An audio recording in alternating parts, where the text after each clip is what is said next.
ఎన్నికల వ్యూహం అదో కొరకరాని కొయ్య. పెద్ద పెద్ద విశ్లేషకులుగా చెప్పుకునే వారికి కూడా అంతు చిక్కని లెక్క. ప్రజల నాడిని అర్థం చేసుకోవటం అధునాతన సైన్సుకు సైతం అర్థం కాని ఆర్ట్. పోల్ మేనేజ్మెంట్లో చక్రం తిప్పిన పార్టీదే ప్రభుత్వం, నాయకుడికే పదవి. ఒకప్పుడు నాయకులు నిత్యం ప్రజల్లో ఉంటూ వారి పల్స్ పట్టుకునేందుకు విశ్వ ప్రయత్నాలు చేసేవారు. ఇప్పుడు కాలం మారింది. సోషల్ మీడియా ప్రపంచాన్ని శాసిస్తున్న వేళ అంతర్జాలం వేదికగా ప్రపంచంలో ఎక్కడి నుంచైనా ప్రజల ఆలోచనల్ని మార్చేసే మాంత్రికులు రాజకీయ తెరపైకి వచ్చేశారు. తమను ఎంచుకున్న పార్టీని, నేతను గెలిపించేందుకు ప్రజల నాడి పసిగట్టడంతో పాటు వారిని పూర్తిగా తమ దారికి తెచ్చుకునే విదూషకుల కాలం ప్రస్తుతం నడుస్తోంది.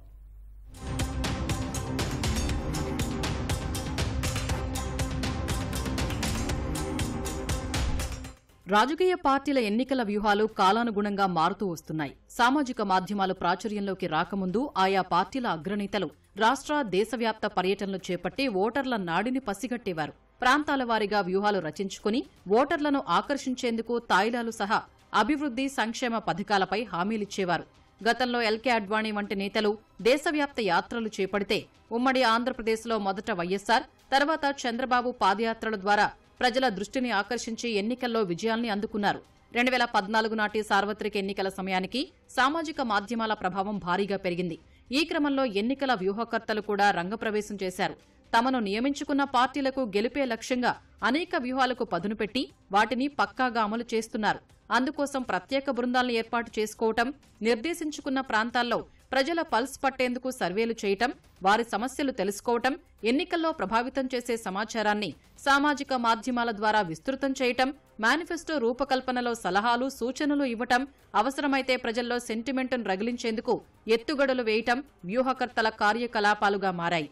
నియోజకవర్గాల్లో పోలింగ్ కేంద్రాల వారీగా ఓటర్ల సమాచారాన్ని సేకరించి పార్టీలకు అందించటం, ప్రచారానికి అవసరమైన కంటెంట్ను రూపొందించటం, వాటిని పెద్ద ఎత్తున ప్రజల్లోకి తీసుకువెళ్లాలని నేతలు, కార్యకర్తలకు దిశానిర్దేశం చేస్తున్నారు. చదరంగం క్రీడాకారుల మాదిరిగా రాజకీయ నేతల్ని పావులుగా ముందుకు నడిపిస్తూ తమ వ్యూహాల్ని అమలు చేస్తున్నారు. గెలుపు లెక్కల్ని పక్కాగా వేస్తూ పార్టీలు, అభ్యర్థుల గెలుపులో తెరవెనుక పాత్ర గట్టిగా పోషిస్తున్నారు. ఈ క్రమంలో ఆర్టిఫిషియల్ ఇంటెలిజెన్స్ వంటి అధునాతన సాంకేతిక పరిజ్ఞానాన్ని సైతం విరివిగా వాడుకుంటున్నారు. 2014 సార్వత్రిక ఎన్నికల్లో ప్రశాంత్ కిషోర్ వంటి వ్యూహకర్తలు రాజకీయ వ్యూహ క్షేత్రంలోకి దూసుకొచ్చారు. 2014లో భాజపాకు వ్యూహకర్తగా వ్యవహరించిన పీకే నరేంద్ర మోదీ తొలిసారి ప్రధానమంత్రి కావటం వెనుక అనేక వ్యూహాలు రచించి సఫలీకృతమయ్యారు. చాయ్ పే చర్చ, స్టాచ్యూ ఆఫ్ యూనిటీ ఉద్యమం చేపట్టడం సహా మోదీ అభివృద్ది సాధకుడు అనే ప్రచారాన్ని ప్రజల్లోకి బలంగా తీసుకెళ్లగలిగారు. ఆ ఎన్నికల్లో భాజపా సొంతంగా 282 సీట్లు గెలిచి కొన్నేళ్లుగా నడిచిన సంకీర్ణ ప్రభుత్వాల పరంపరకు తెరదించింది.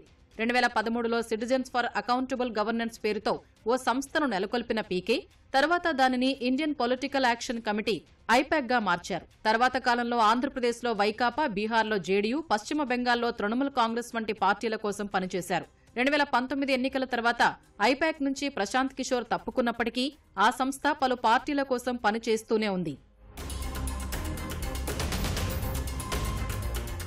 గత ఏడాది జరిగిన కర్ణాటక అసెంబ్లీ ఎన్నికల తర్వాత మరో ఎన్నికల వ్యూహకర్త సునీల్ కనుగోలు పేరు బాగా ప్రాచుర్యంలోకి వచ్చింది.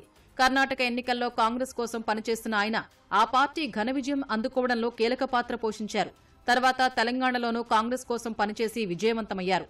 తాజా సార్వత్రిక ఎన్నికల్లో దేశవ్యాప్తంగా కాంగ్రెస్ కోసం వ్యూహరచనలో ఉన్నారు. రాహుల్ గాంధీ చేపట్టిన భారత్ జోడో యాత్ర సైతం సునీల్ కనుగోలు వ్యూహంలో భాగమే. గతంలో ఆయన పలు రాష్ట్రాల్లో భాజపా కోసం కూడా పనిచేశారు. ఎన్నికల సర్వే సంస్థ చాణక్య నిర్వాహకుడు పార్థ ప్రతిమ్ దాస్ 2013లో కర్ణాటక అసెంబ్లీ ఎన్నికల్లో అజయ్ సింగ్ అనే అభ్యర్థి గెలిచేందుకు వ్యూహాలు రచించి సఫలీకృతమయ్యారు. ఆయన భాజపా సిట్టింగ్ ఎంపీపై విజయం సాధించారు. తర్వాత చాణక్యను ఏర్పాటు చేసిన దాస్ 2018 ఎన్నికల్లోనూ అజయ్ సింగ్ గెలుపు కోసం పనిచేశారు. ఆయన భాజపా సిట్టింగ్ ఎమ్మెల్యేపై విజయం సాధించారు. చాలా రాష్ట్రాల్లో వ్యూహకర్తల్ని పెట్టుకున్న పార్టీలు విజయవంతమైన నేపథ్యంలో ప్రస్తుత రాజకీయాల్లో నెగ్గాలంటే వారి అవసరం తప్పనిసరనే అభిప్రాయానికి వచ్చారు. ఎన్నికల్లో గెలుపు కోసం వ్యూహకర్తలకు 100 కోట్లు ఇచ్చేందుకు కూడా సిద్ధపడ్డాయి.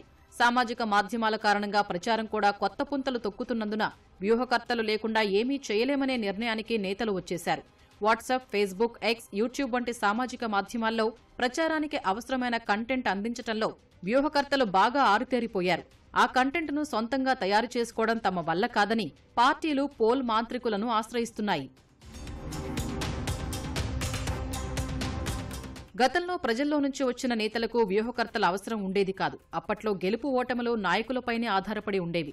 ఓటమి ఎదురైతే నైతిక బాధ్యత వహించడం వంటి పరిణామాలు కనిపించేవి. కానీ ఇటీవల రాజకీయాలు వ్యాపారాలతో పెనవేసుకోవడం, ఎన్నికల్లో ధన ప్రవాహం భారీగా పెరగడం, బిలియనీర్లు రాజకీయాల్లోకి రావడం వంటి పరిస్థితులు వ్యూహకర్తల్ని తెరపైకి తెచ్చాయి. ఈ క్రమంలో కొందరు అభ్యర్థులు వ్యక్తిగతంగానూ పోల్ కన్సల్టెంట్లను నియమించుకుంటున్నారు. వ్యూహకర్తలుగా పనిచేసినందుకు పార్టీల నుంచి వసూలు చేసే ఛార్జీలు ఆయా పార్టీలు నాయకులను బట్టి మారుతున్నాయని ఈ రంగంలో నిపుణులు చెబుతున్నారు.